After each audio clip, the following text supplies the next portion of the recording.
Hello everyone, it's Brian here. Today I'm going to tell you about some VCLT I received from Richard, the vinylizing progger.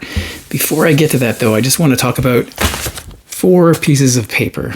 At the MGK Boston event, which curiously has taken place in Buffalo the last 2 years, Steve from A is for Alice, B is for Bob, gave some paper to some people and to me.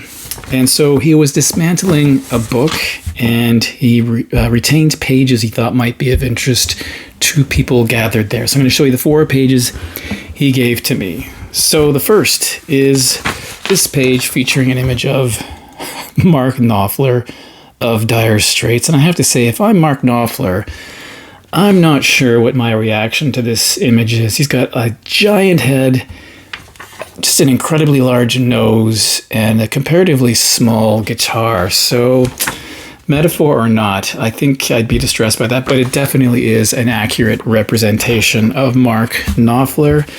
The second one, by the way, these are all suitable for framing, features Morrissey, of course, with his giant chin and that fabulous hair carrying a microphone. That's kind of fun. Thirdly, we have a really skinny David Bowie with a big head and lots of hair, including a spider here. So that's really interesting. That's very cool.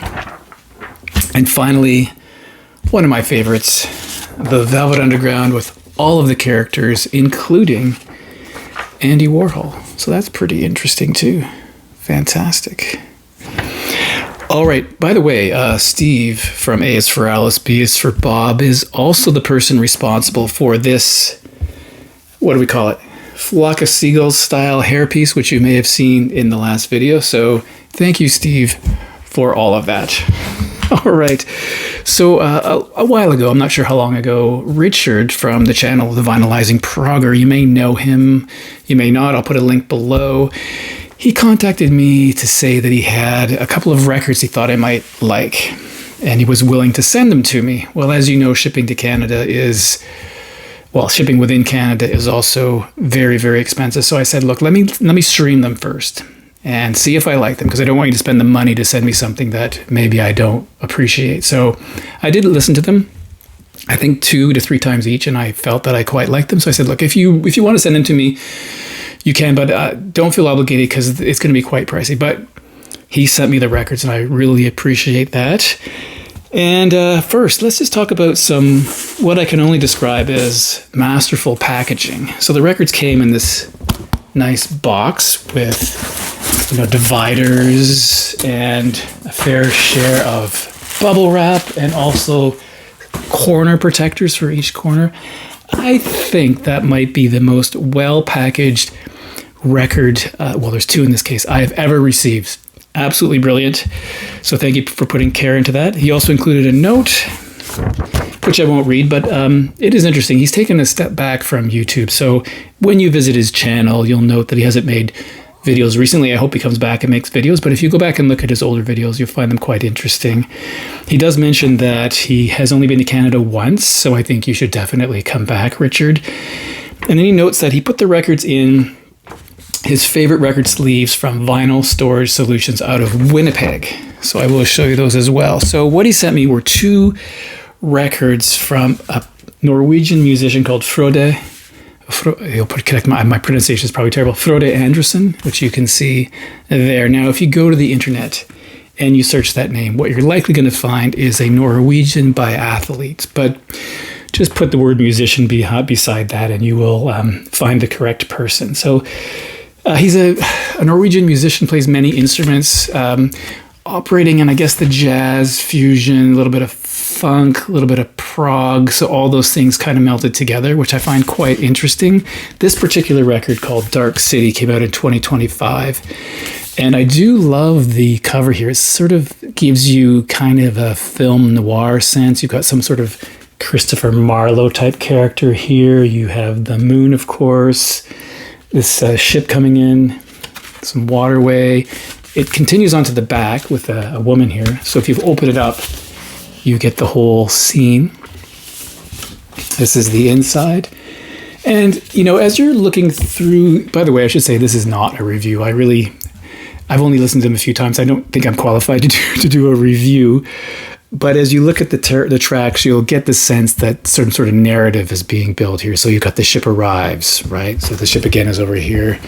And then you have the Lonesome City Wanderer. There's 3 parts to that. 2 are short, 1 is longer. And this particular element is a very kind of quiet piano synthy kind of piece. You've got a really more loud piece called the Tram Jam. You got the Street Dancer.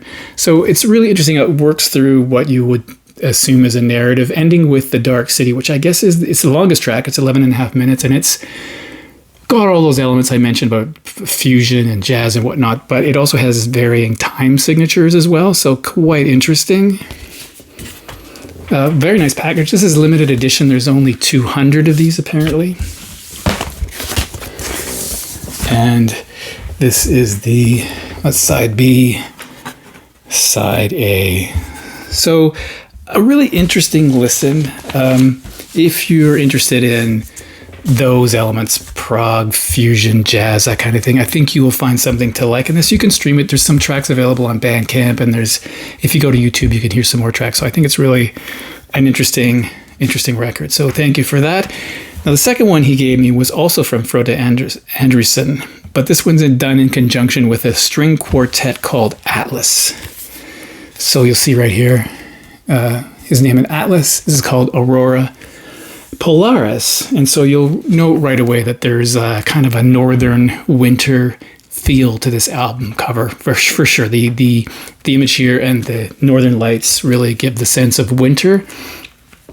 This is one of those sleeves from Vinyl Storage Solutions, which has a pocket back here where you can put the inner sleeve and the record. So here's another image of that scene, and back here we have credits and track listings. I'll show you the album, the record. So there's 8 tracks on here. Again, it goes through different sort of moods, beginning with sort of a quieter piano kind of work, and it builds up into something a little more substantial.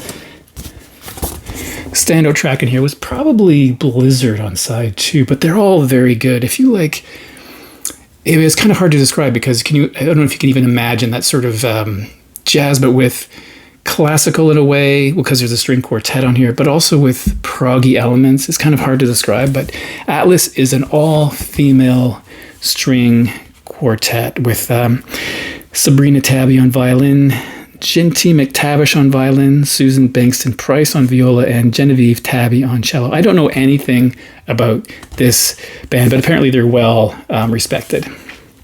There's also some additional musicians on viola on several tracks, but he gets the credit for composing, arranging, and mixing and producing the record. So there you go. I think it's quite interesting. So, yeah.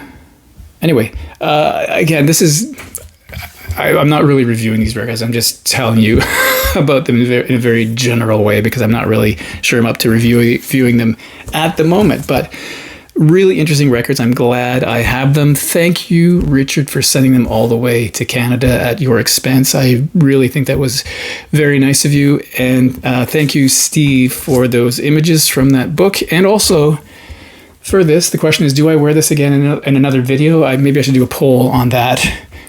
So thanks everyone for watching, and I'll see you in the next video.